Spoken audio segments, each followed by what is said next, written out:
Hi everyone and welcome back to my channel. And if this is your first time here, then hi, my name is Lauren. And on my channel, we mostly talk about anything luxury, but we also discuss lifestyle and beauty. So if you're interested in any of these topics, please consider subscribing to my channel and we'll get started with the video.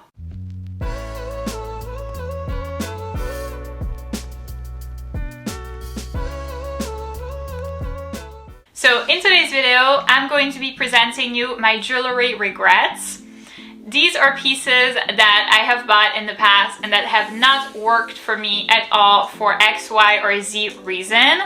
I feel like this year I've been trying to build up my jewelry collection. I have invested a lot of time, effort, and obviously money into building a better, more curated jewelry collection. But along the way, I have made a couple of mistakes.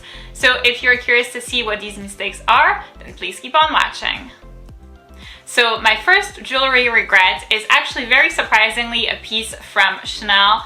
If you've been subscribed to my channel for a while, you know that I'm obsessed with the brand.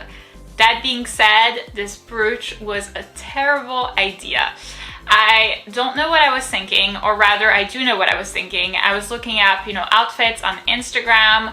I was living in my bubble of being influenced, of seeing pictures on social media, and I didn't think about the practicality of the items. So what ended up happening is that I bought the piece and I do love it. I love the aesthetic. I love the look of it. I wouldn't have chosen another one. I feel like this one is very interesting.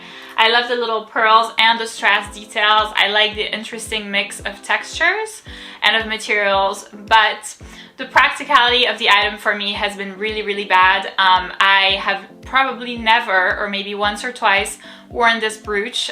It is that bad.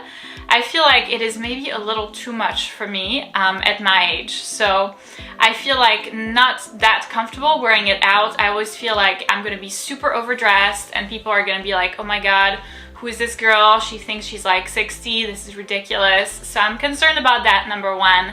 And then my number two and most important thing is that for me, I'm always concerned about damaging my clothes. So obviously this is the type of, piece of jewelry that you would wear on nice clothes, like a nice outfit.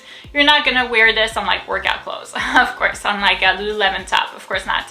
So it's gonna be a nice, sweater or dress or something like that. And I'm very concerned about poking a hole in it and then damaging it. Also, the couple of times that I have either used or even not used, manipulated this piece, I have managed to poke myself. I am super clumsy, so it is extremely sharp, and the closure system is a little bit tricky, so you actually do have to play with it and manipulate it in order to open and close it, and I have poked myself many times. So I just poked myself now putting it on the holder, because it was in a jewelry compartment in my shelf, and if I were to hold it like this without the black part, I was concerned that you wouldn't be able to see it. So I had to put it on the little black holder thingy, and just putting it on, I poked myself. So not a very good choice, but at the same time, I'm not 100% sure I want to sell it. I'm kind of it is for sale, but I don't want to let it go for a low amount of money. So I want a really, really high amount of money for it, or nothing, or I'm keeping it. But it really hasn't been the best choice. I would highly recommend before, purchasing any piece of jewelry, of course, try it on in store, but second, really think about the practicality of it. Are you going to wear it? Is this going to be something that is going to be worth the money? And here, if I were to think of these couple of questions ahead of time, the answer would all be no. My next luxury regret is going to be a piece from Celine, and it's the Celine knot bracelet. It looks just like this. I hope that you can see it, because sometimes when I hold up small pieces of jewelry, it is difficult to see. But basically, I purchased this item. I wore the heck out of it for maybe a year and a half. And I was wearing it every day and I loved it, and then it went blah, completely out of style. The brand went out of style for a long time, and I never wore it again. And I just realized now that I still had it. I was thinking about, you know, what are my jewelry regrets, and I was thinking about that one, but I had completely forgotten that I still had it. In my mind, I had sold it, but quite apparently not, because it's for here. I don't know what I was thinking. This was, you know, not a very good investment. Definitely not, to say the least, it wasn't. Because I've worn it quite a bit, and because of its material, there's a lot of tarnishing on it. I mean, you can't see it from, you know, me just holding it like this, but if you're looking up close, there is a lot of tarnish. So this isn't the type of thing that I would like to see happening on my jewelry. Obviously now I tend to purchase pieces from Cartier or VCA, and that's, fingers crossed, not something that's likely to happen. But yeah, this wasn't a very good choice. I, you know, kind of regret it. This wasn't a lot of money either, so, you know, it's not the biggest deal, but now the thing is I'm having a lot of trouble selling it. I actually just looked up like my eBay account, and it is for sale on eBay, and I think it's been for sale for like 2 years. That's kind of the thing with me, like I set up a price and I'm not willing to compromise or negotiate, then I prefer to like keep the items because I don't immediately need the money, and I don't, you know, have like a storage problem. So it's been for sale for 2 years. This just really didn't work for me. It was also very uncomfortable, so I got size small, which is my size. Like I have a teeny tiny wrist, so it is my size, but it felt like uncomfortable around here, around the edges. It was constantly like poking like, you know, my wrist, like those pieces, which is actually not the case for the Cartier Justin Clou. Interestingly enough, I think it's because it's larger. But yeah, I got size small. That was, you know, a discussable choice, to say the least. My next jewelry regret is going to be a piece from Hermes, and it's the emblematic, iconic Hermes H bracelet, click-clack bracelet. And this color, I believe, is Rouge de Chine. While I do really love the color, I feel like this kind of like in between, I hope that you can see again, it's like really hard for me to, you know, kind of find out if you can see or not, but yeah. So this color called Rouge de Chine is really beautiful. It's kind of in between like red and burgundy. It's a perfect mix. I love this color, like I love wearing it on my lips. I always have like either red or burgundy nails in the winter time. So I love the color, but I feel like kind of the same thing happened as with the knot bracelet. So I wore the heck out of it for, I believe, maybe like 2 years. And then I felt like it was out of trend, and it still is out of trend now. So I feel, you know, I like the bracelet, I like the color of the bracelet, but the model, I'm very iffy about it, and it seems like so out of trend that then I would prefer not to wear a bracelet or not to wear that bracelet.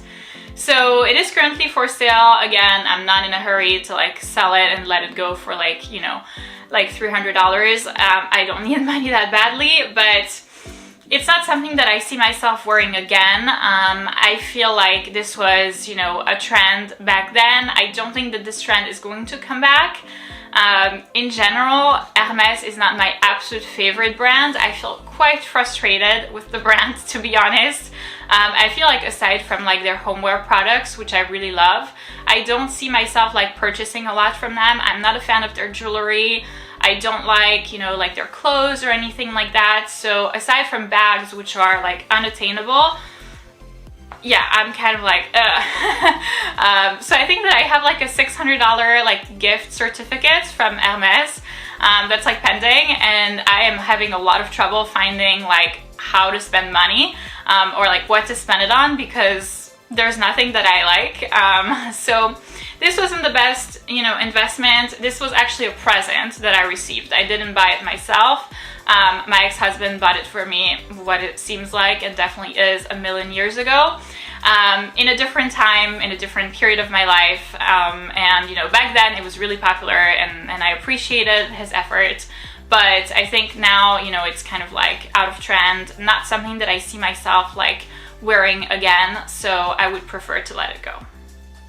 Next up, we have a watch. It's a watch from Hermes. It's the Hermes H watch in size PM.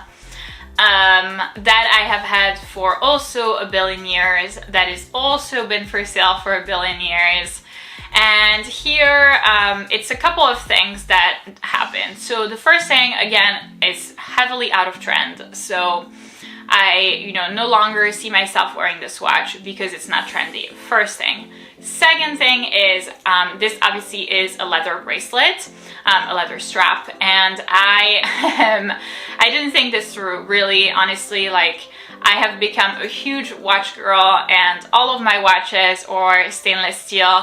It is so much more practical. Big fan of like Rolex. I'm currently saving up to have an Audemars Piguet one. So I love the practicality of having a stainless steel bracelet. For me, nothing beats that. You never have to think about like, wetting the bracelet or anything like that. You never even have to think about removing your watch. You can like have it when you work out. You can have it in a shower if you'd like. I think that I went to like an outdoor spa recently, and in the hot tub I had the Rolex. And it was super practical because I could tell the time, and everybody was like, oh, what time is it? Like, do I need to leave for my massage? So it was like really, really practical. This would not happen with this watch. So for me, the leather bracelet is not possible. I wash my hands a billion times a day. I'm a preschool teacher, so there's a lot of like messes that happen at work. I need to clean, I need to like, wash my hands, and this is not possible with the leather bracelet. So the leather bracelet wasn't a good choice. And then the last reason why for me this was a luxury regret was because of the wear and tear. So obviously there is going to be, wear and tear to all watches, even Rolexes, especially on the bracelet, on like the strap of the watch. That makes sense. But here it is on the outer corners of the watch, so like right here. So the watch kind of resembles a square. All four corners of the watch are like damaged. So you can see that the gold plating came off. So when the wear and tear happens on the front side of the watch, that's something that is like really difficult to manage. If it's, the bracelet, the strap, you can exchange it, you can remove it, you can buy a new one, you can potentially wipe off a little bit the scratches. But here it's not even scratches, it's just like the gold plating just like completely came off. So not the best choice, and definitely a jewelry regret of mine. And lastly, my last jewelry regret is going to be from Bulgari. It's a Bulgari pendant in yellow gold and onyx. So while this isn't like an absolute luxury regret, like I don't hate it, I don't feel like my purchase was, without any thought, this has been replaced by the VCA single motif Alhambra pendant that I also have in yellow gold and onyx, which I got from my mom for Christmas, I think 2 or 3 years ago. And to be quite frank, since then I haven't worn this one at all, not even one time. I feel like they look very similar. I wouldn't like to wear 2 necklaces at once, and I definitely prefer the VCA one. I feel like it matches, the earrings that I have, also in yellow gold and onyx. It's like the complete set. I also have the bracelets, so it works just better for me. So this is kind of something that I'm like, now it has kind of like run its course, lived its life. So it is currently for sale. Again, not like in a huge hurry to let it go, but since I don't see myself wearing it ever again, I'm just like, what's the point of holding on to it? The one thing, however, which was a positive of this necklace was the chain is very, very resistant. A lot more actually than the VCA one. I feel like the VCA sometimes I'm a little bit iffy. I'm definitely very careful with my movements. This seems a little bit more durable and resistant, so I was happy with that. But looks-wise, I definitely prefer the VCA one. I feel like it's more girly. This is a bit simple. I mean, it's not, anything bad, but at the same time, it's kind of like, whatever, very simple, and perhaps as well a little bit out of trend. I think that you can gather from this video that I care a lot about trends. I try to pick, this is why I try my best to pick durable, kind of, classic items that will not go out of style, that will kind of stay for a really long time. So I try not to buy into trends, but sometimes it's very hard to predict if an item is going to be trendy or not, if an item is going to stay on trend. So I've made a couple of mistakes, and these have been my jewelry mistakes. So that's it for this video, guys. Thank you so much for watching. I hope that this video was beneficial and informational for you in case you were, potentially going to acquire these items. Definitely know that they haven't worked for me. It doesn't mean that they won't work for you, especially if you're not too worried about trends. And it's not because you have these items that you're out of trend. It's just, my perspective. I know that this doesn't apply to everyone. This doesn't apply to all countries. It's just my very little small perspective. So if you did enjoy this video, please give it a big thumbs up, subscribe, and I'll see you in my next one.